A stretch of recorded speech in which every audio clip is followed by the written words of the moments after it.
Bonjour, bonsoir tout le monde et bienvenue dans ce 111e épisode de l'ESM Made in France. Un épisode qui arrive juste après le 110e pour cause de petits retards malheureusement. Mais du coup ça vous fait deux épisodes en une semaine, c'est incroyable. Pour connaître les raisons, je vous invite à nous suivre sur Twitter, @ESMMadeInFrance, bien évidemment. En tout cas, pour cet épisode, je suis avec Adil. Bonsoir Adil. Bonsoir. Également avec Gwen. Bonsoir Gwen. Bonsoir. Mais aussi avec Mike. Bonsoir Mike. Bonsoir. Et enfin avec Alexandre. Bonsoir Alexandre. Bonsoir. Alors cet épisode va être un peu plus court que le dernier, hein, et pour cause on a peu de choses à dire. Mais on a quand même trois news, une du senior, deux du junior et une un peu particulière, vous verrez à la fin. Mais sans plus tarder, commençons. Tout d'abord, c'est les chansons de la première demi-finale du Malta Eurovision Song Contest 2024 qui sont sorties. Elles sont au nombre de 9: Misunderstood, Loop, Wildcard, Condition or Friction, There's Only Flower, Cloudmaker, Ghost, Fireproof et Beuza. Pardon. Mike, tu les as écoutées, qu'est-ce que tu en as pensé? Alors, j'avais dit dans l'épisode précédent que, vu les auteurs, etc., ça risque d'être un peu la même tambouille que d'habitude du côté de Matt. Ça loupe pas, ça loupe pas. On est toujours sur des chansons assez, disons, impersonnelles, pas très originales, pas très recherchées, qui restent malgré tout très sympas. Il y a des tentatives qui peuvent être sympathiques. Il y a Loop de Sarah Bonici qui, bon, c'est Chanel. C'est Chanel, Eleni Foureira, c'est Yasquid. Mais je trouve malgré tout que ça fonctionne. Edgar de Gail Attard, qui, avec une bonne voix, ça rend plutôt bien. Ghost de Nathan aussi. C'est le petit jean avec Cloudmaker qui a un petit truc sympa, mais qui pêche au niveau de l'instru, mais qui a une petite vibe. Et bien sûr, la chanson qui a fait péter les plombs de toute la commune, Biusa de Dominique Pigny, a.k.a. le frère caché de Serrat, qu'on appellera gentiment Serrout. Et c'est un banger. Évidemment, c'est un banger. En fait, non, c'est un banger. Un peu au reste. Par rapport au reste. C'est festif, c'est sympa, c'est en mode. En son, tu peux caler ça à l'Eurovision et ça peut rendre bien. Tu vois. Il peut se passer des trucs. Mais en l'état, c'est vraiment pas un premier jet qui met confiance pour la suite. Et alors, par contre, j'aimerais aussi parler du format en soi. Parce qu'au-delà, les chansons, ça a l'air de partir un peu sur le même niveau que d'habitude. Mais alors, le format, j'ai l'impression que c'est encore pire que d'habitude. Parce que, encore, l'année dernière, on avait une finale avec une scène, une grande scène, avec des mises en scène, etc. Enfin, il y avait un rendu, tu vois. Il y avait un rendu. Là, pour la finale, on n'aura pas ça. Ce sera des clips. Ce sera des clips pour les finalistes. Déjà, ça rend moins bien. Et là, pour Malte, en gros, pour résumer, ils ont vu la sélection nationale de l'Irlande cette année. Ils ont fait « Ouah la dinguerie !» On va faire pareil avec plus de monde et sur 5 semaines. Ça va être super. Et ouais, c'est un talk show. C'est un talk show. Et en gros, pendant les 2 heures de show, il y a 3 quarts d'heure où on fait passer les chansons. Et le reste du temps, c'est du talk show avec des mini-jeux. Avec des mini-jeux bizarres. Oh merde. Où tout le monde participe, où il doit dessiner des trucs pour que les gens les devinent, etc. Enfin, c'est trop bizarre. Ce n'est pas une sélection nationale. C'est un talk show dans lequel on insère la sélection nationale. Donc vraiment, il y a une flemme ambiante. Il y a une flemme... flemme... Non, enfin si, flemme. Enfin, flemme. Ils ont pris un truc déjà existant, ils ont foutu ça là, quoi. Alors perso, je n'ai pas regardé le show, j'ai juste écouté les musiques. Il y a une partie qui est mauvaise, honnêtement. Il y a une partie des chansons qui est mauvaise. Je vais citer ce que j'ai trouvé mauvais. Misunderstood, Condition of Friction, Loop, Fireproof. J'ai trouvé ces 4 chansons, je les ai trouvées très en dessous et pas au niveau que devrait une sélection nationale quand même. C'est assez dramatique. Mais enfin globalement mal produit quoi et c'est un peu dommage. Après il y a un côté authentique hein, qui reste un côté tentative des chanteurs et des chanteuses qui est plutôt intéressant. Il y a un côté il y a un côté homemade mais c'est pas fait pour l'Eurovision quoi. Après, il y a des chansons que j'ai trouvées un peu osef, honnêtement, bah, notamment Beouza. Je sais pas pourquoi les gens ont autant aimé cette chanson, je suis un peu passé à côté, je vous avoue. Certes, c'est festif et tout, mais bah, Bah ça après, reste, c'était ça la reste chanson du qui était malt, hein. passée en dernier. Ça reste du Après, c'était la malt, chanson qui était passée en dernier. Donc par rapport au reste, les gens ils étaient en mode quel banger, tu vois. c'est vrai. Ils en pouvaient plus, c'est là genre ouais, on prend n'importe quoi là, donnez-moi, vas-y, ouais, c'est Euh, super. Allez, c'est rate de let's go, on est content, tu vois. Wildcard Donc que j'ai c'était trouvé ça un, aussi. Wildcard que j'ai trouvé un peu osef aussi. Ghost que je trouvais que c'était une mauvaise chanson du MGP par exemple. Ou malheureusement There's Only Flowers, la chanson de Elena Gomez Blanco qui avait fait l'Eurovision Junior, que j'ai trouvé malheureusement un peu bah, pas transcendante. J'aimais bien l'instru sur celle-ci justement, mais pas transcendante. Mais au milieu de tout ça, il y a une chanson qui m'a fait péter mon crâne. Parce que je m'attendais pas à avoir une chanson, je vais être honnête avec vous, d'une telle qualité dans une première demi-finale du MESC, dans ce contexte-là de talk show. C'est la chanson Cloudmaker du groupe Oxygène, que j'ai trouvé, mais d'une. J'ai trouvé hyper bien produite. Alors, il y a quelques défauts, c'est sûr, hein, mais par rapport au reste, j'ai trouvé largement au-dessus, hyper bien produite. Elle a une vibe, elle a une atmosphère, cette chanson, qui est à la fois apaisante, mais à la fois intrigante. Et puis, comment dire, les, les costumes du groupe donnent à la chanson une atmosphère encore plus mystique. Et ça, honnêtement, j'aimerais les voir en finale du MESC parce que je pense qu'il y a un gros potentiel sur cette chanson et qu'il faudra pas le manquer.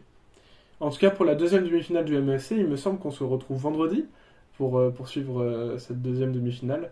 Et est-ce qu'on sait quand on aura les résultats en fait? Alors en gros, il y aura un cinquième show, donc le même talk show que d'habitude, sauf que là il n'y a pas de chanson, juste ça va discuter tout du long et à la fin on aura les 12 qualifiés. Ah, donc la semaine prochaine, c'est Ah ça? ouais, non, Enfin, non, le vendredi, c'est ça? c'est ça. Bah, c'est chaque, bon, voilà, c'est les 4 prochaines semaines, tous les vendredis. On a 7 chansons, c'est ça.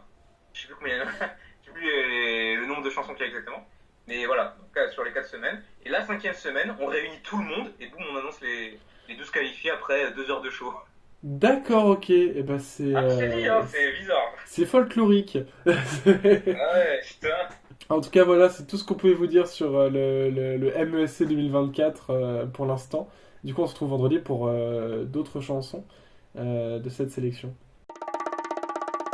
On continue avec l'Eurovision Junior. Les deux dernières chansons sont sorties, respectivement l'Arménie et l'Irlande. Mais tout de suite, on va parler de l'Arménie Young Girls avec Do It My Way. Adil, qu'est-ce que tu en as pensé? Bon, en soi, je peux comprendre que ça plaise aux fans, que ça risque de faire top 3, mais bon, la K-pop et moi, de 1, ça fait 2, et vu que c'est pas ma cam, ben, je passe totalement à côté. Par contre, c'est quand même très intéressant de voir ce style de musique au concours. À voir ce que cela va donner en live. Alors, par contre, honnêtement, je vois pas pourquoi on appelle ça de la K-pop. La K-pop, c'est la Korean pop. Enfin, je vois un petit peu le style, le genre, hein, mais je sais pas, c'est Non, mais pas. voilà, ça ressemble à de la K-pop. Alors, Ça ouais. s'inspire beaucoup de ça. Gwen? Pour moi, l'Arménie au junior, effectivement, hein, c'est inspiré de la K-pop, ça se ressent très fortement dans la chanson. J'aime beaucoup. Peut-être qu'il manque un élément peut-être un petit peu accrocheur, je pense, pour que ça soit vraiment parfait. Mais sinon, je pense que l'Arménie confirme son statut de pays de l'Eurovision Junior et je serais pas étonné que cette année qu'ils finissent vraiment dans le top 5, voire le top 3, grâce surtout au jury, grâce au vote du vote internet. Et je pense que s'ils n'auront pas la victoire, ce sera probablement à cause du jury comme l'année dernière. Mais en tout cas, pour moi, c'est très positif pour l'Arménie et vraiment, j'encourage l'Arménie de suivre dans cette voie-là. Il faut rajouter que Malena aussi fait partie dans la composition de la chanson. Ah, ça, je ne savais pas.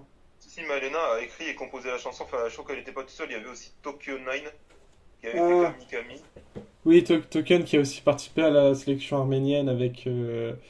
Mince, la chanson, je sais plus comment elle s'appelle. Save Me. la même année en 2020. Mike? Ok, alors, alors avant de parler de la chanson, je tiens à dire que la participation de l'Arménie n'était pas garantie. Il y avait pas mal de craintes vis-à-vis de leur participation par rapport à voilà, tout ce qui se passe avec l'Azerbaïdjan et tout ça. Grand soutien à eux.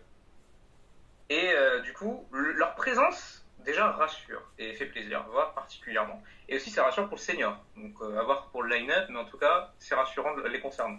Maintenant, la chanson. En effet, ça s'inspire beaucoup de la K-pop. Bon, les gens font le rapprochement en disant ah c'est de la K-pop, c'est pas de la K-pop. Ça s'y inspire énormément. Et du coup, cette chanson me fait un peu me rendre compte, me faire un peu douter de moi-même et je me dis mais merde, est-ce que j'aime la K-pop en fait? Est-ce que je suis un adepte de la K-pop? Parce que vraiment, moi je le dis, Do It My Way, c'est un banger. C'est un banger. Ça reste en tête, c'est une dinguerie.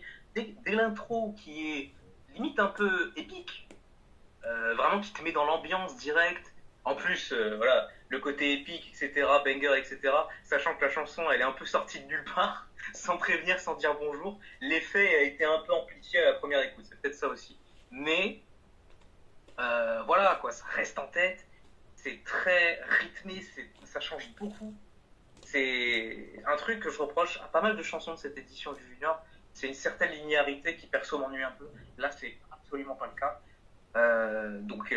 Ouais, c'est vraiment, ça peut être un top 1 public sans problème. Maintenant, à voir comment ça se passe en live, comment les filles elles se débrouillent sur scène, etc., la mise en scène et tout. Mais en l'état, si ça se débrouille très bien, l'Arménie est un candidat pour la gagne, hein, largement. Pour moi, l'Arménie fera top 5 sans trop. Je le dis sans trop trembler, quoi. Et voilà. L'Arménie qui montre encore une fois que c'est des boss pour le junior. Et ça fait plaisir de les voir là-dessus.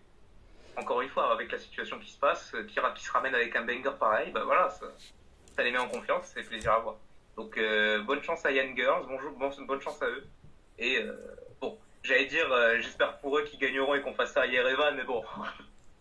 bon, on verra. Mais en tout cas, s'ils gagnent, je les féliciterai sans problème. Alexandre?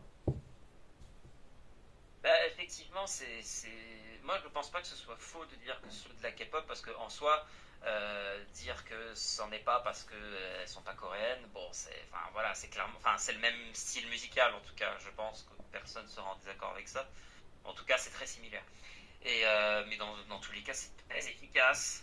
Euh, Ça impressionne beaucoup parce que c'est vrai que la participation de l'Arménie n'était pas garantie du tout. On avait peur, on n'avait pas beaucoup d'informations, on avait juste deux trois photos notamment que Tokyo Nin avait posté sur son Insta je crois, une photo de lui en studio et tout ça, mais donc, globalement c'était rassurant, mais finalement on n'avait pas plus d'infos.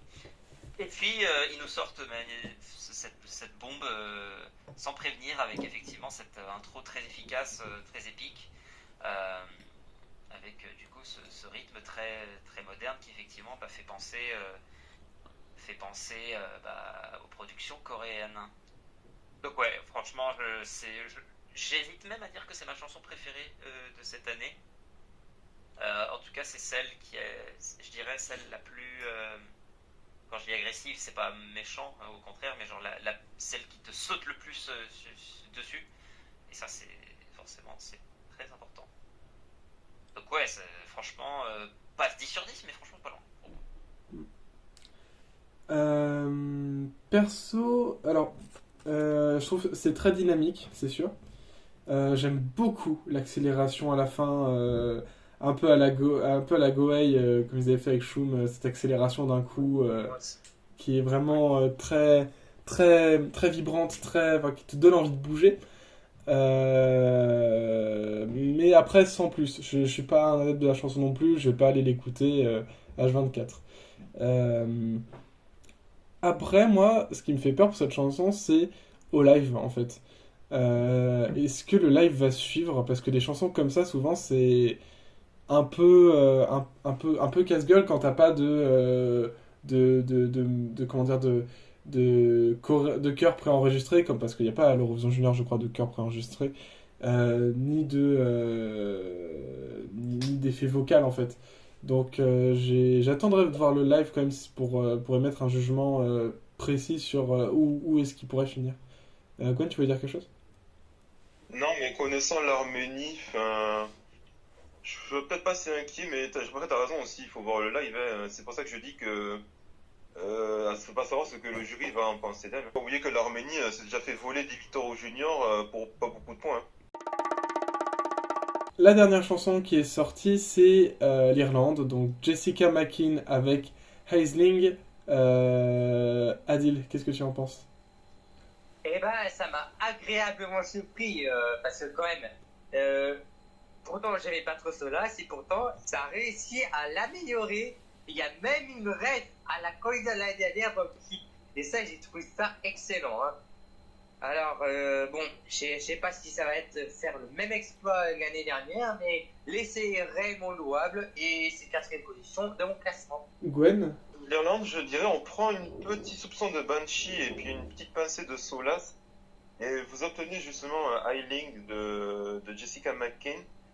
C'est une très très belle chanson, qui mérite vraiment d'être appréciée. Même si c'est un peu comme les deux précédentes, hein, malheureusement certains l'aimeront et d'autres ne l'aimeront pas. Moi de mon côté, enfin, j'adore beaucoup plus que Solas.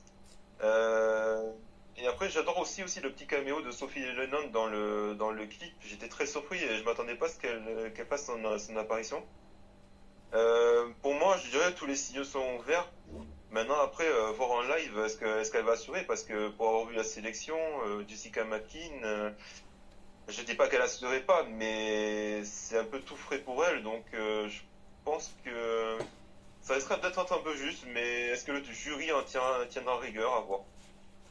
Alors, perso, j'ai pas été énormément surpris de voir Sophie Lennon parce qu'on rappelle qu'en 2021, dans le clip de, enfin pas Oui. dans la musique de, je ne sais plus comment il s'appelle, Alors, enfin oui, ça, ouais, ouais, Star, c'était le nom de la chanson. Leslie, là, Euh, là ou Laure, là, je sais pas comment ça s'appelle. Là. ouais, bah il y avait, oui, il y avait la voix de la candidate de 2019 qui avait Ouais, mais raconté. tu la voyais pas? On la voyait pas, mais il y avait sa voix au cœur un bon moment. Mais ouais, j'ai l'impression que c'est bien faire ça, l'Irlande, de prendre les candidats d'avant pour faire une petite apparition, les entendre chanter comme une passation en fait, dans les musiques. Ouais. Et c'est plutôt sympa. Mike? Bah, je parlais de mon problème avec certaines chansons de cette année où il y a une certaine linéarité qui m'ennuie un peu. Bah, c'est un peu le cas de l'Irlande, malheureusement. Mais alors, par contre, je ne vais pas lui enlever le fait que c'est quand même original, ça peut se démarquer et ça va être comme Solas l'an dernier. Pareil, j'aimais pas trop, mais ça va faire un bon résultat et je vais fermer ma gueule et puis, ça se passera ça va bien se passer. Donc, mais dans ce cas-là, c'est une chanson très chill avec des trucs, enfin avec des éléments très traditionnels, avec Jessica qui est très bien, qui chante très bien, Sophie Lennon pareil, son petit passage. Peut-être qu'elle sera là sur scène, on va savoir. Ça se trouve il la rajoute au dernier moment en featuring, on va savoir. Ça serait super, ça serait marrant. Après c'est cool ces petits trucs de passage de flambeau un peu avec les anciens participants qui viennent chanter sur les nouvelles chansons un peu. Ça reflète un peu une bonne ambiance du côté de la délégation irlandaise du junior, donc ça fait plaisir, c'est sympa. Mais au-delà de ça, j'ai pas l'impression d'être un immense adepte de l'Irlande.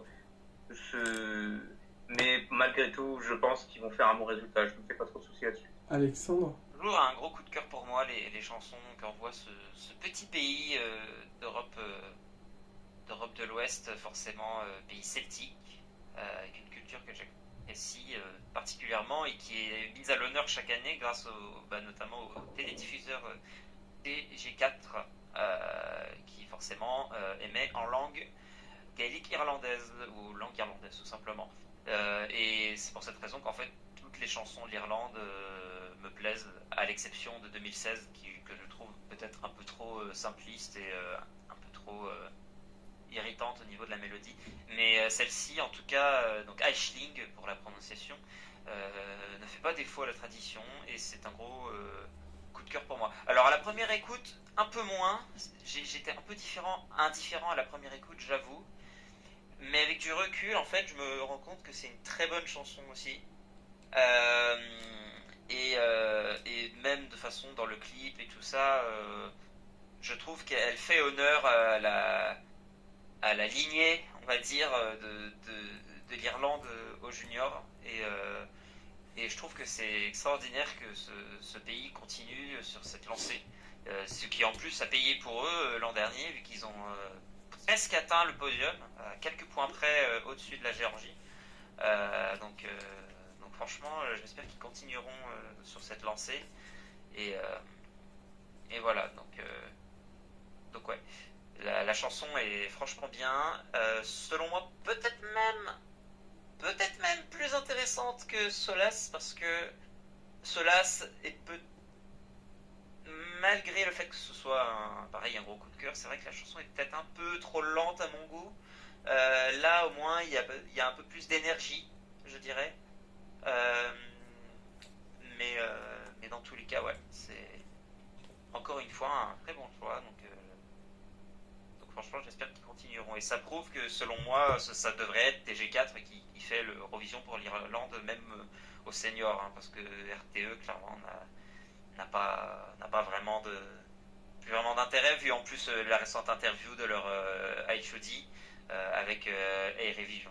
Perso, pour l'Irlande, déjà je l'ai plus apprécié à la seconde écoute, parce que j'y ai trouvé le rythme et tout. Sinon, bah, pour moi, c'est du pur Irlande, hein, ce qu'ils ont fait. Donc ça garde une certaine originalité sur l'ensemble des chansons, mais c'est finalement, je trouve, quand même assez basique dans son originalité. Ça reste un peu ce qu'ils ont fait par le passé. Et je me suis demandé en fait si c'était aussi, est-ce que c'était aussi efficace que Solace. Et en fait, je la trouve pas aussi efficace que Solace, perso, au contraire d'Alexandre.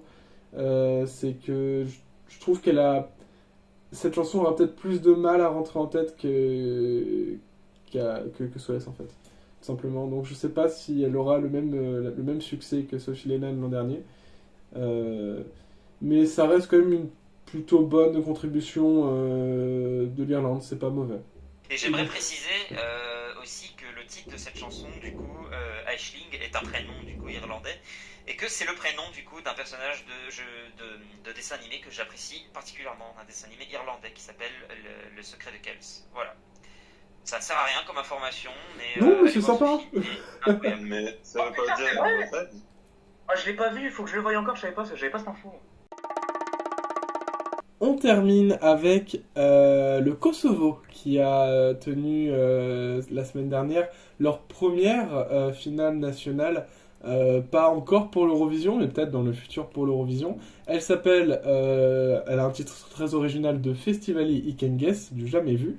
Mike, tu l'as regardé, qu'est-ce que tu peux nous en dire? Eh ben, je peux en dire beaucoup de choses, parce que autant on a fait la vanne du festival Ikenges en mode ah lol marrant, c'est l'Albanie bis. C'est vrai, c'est pas des blagues, c'est l'Albanie bis. C'est vrai, c'est pour de bon c'est ça. Par le fait qu'il y a à peu près la même scénographie avec l'orchestre, etc., le même genre d'entracte, il y a même des participants du FIK, il y a Franck Coroni, il y a Urban Band qui participent, donc vraiment, t'as vraiment une sensation de FIK bis. Et alors, c'est pas péjoratif, c'est vraiment pas péjoratif. Il a pris tous les éléments du FIK, mais les bons éléments. C'est-à-dire l'orchestre, la scène qui rend beaucoup trop bien. Pour le FIK kosovar, c'est vraiment, vraiment stylé, ça rend super bien. Les entractes, pareil, qui vraiment donnent vraiment envie avec des gros artistes, trucs de fou. Et le line-up, pareil, alors je dirais pas non plus que c'est du niveau du FIK, mais c'est très potable. Vraiment, ça fait très bien le taf, et tu passes un bon moment devant, et vraiment, il y en a pas mal dans le tas où je me serais dit, ça pourrait faire un bon résultat à l'Eurovision, ça pourrait faire des trucs très bien. Et notamment le gagnant, qui s'appelle La Fazani, avec sa chanson Oi Kosovo, qui est une chanson très traditionnelle, très festive. Tu vois, genre, même le gagnant, genre la RTK du Kosovo, on le voit, ils ont la niaque, ils veulent être là, ils veulent faire l'Eurovision, le festival, il est là, il est pas là pour ça, et précisément, mais il est là en arrière-pensée. Et même le gagnant, tu le vois que l'Eurovision est en tête, parce que même le gagnant, ça fait très Eurovision, c'est très festif, très traditionnel, avec un message, ma foi, très couillu, parce que le message, en soi, la chanson, tu peux te dire que c'est juste une ode au Kosovo, en mode nous sommes fiers d'être kosovars, etc. Mais la Fadzani l'a dit en interview juste après, la chanson, elle raconte aussi le fait que, ok, il y a cet amour pour le Kosovo, etc. Mais quand il faut être dans le concret, il n'y a plus personne. C'est un amour un peu de surface, un peu superficiel, et une certaine critique de cet amour pour le Kosovo. Voilà, il y a un problème avec ça. Et du coup, j'ai trouvé ça très couillu. Et donc, pour dire que ça aurait pu rendre très bien. Après, il y a quelques lacunes, mais qui peuvent se régler. Pareil, j'ai dit que le line-up non plus, c'est pas non plus une énorme dinguerie. C'est vrai, c'est largement améliorable. Donc, le suspense aussi, qui pêche un peu, parce qu'il y a une deuxième soirée, il y a 3 soirées. Sur la deuxième soirée, ils éliminent 8 candidats sur les 18 pour la finale d'Ali. Et en gros, le suspense, il n'y a pas de suspense. Vraiment, ils débarquent à la fin, ils font « Ok, c'est lui, bonsoir ». Donc bon, ça c'est améliorable. C'est vachement améliorable. Mais à part ça, vraiment, les mecs sont prêts. Il y a tout ce qu'il faut. Il y a tout ce qu'il faut pour rendre un truc vachement bien. Vraiment, il n'y a plus qu'à convaincre les Serbes.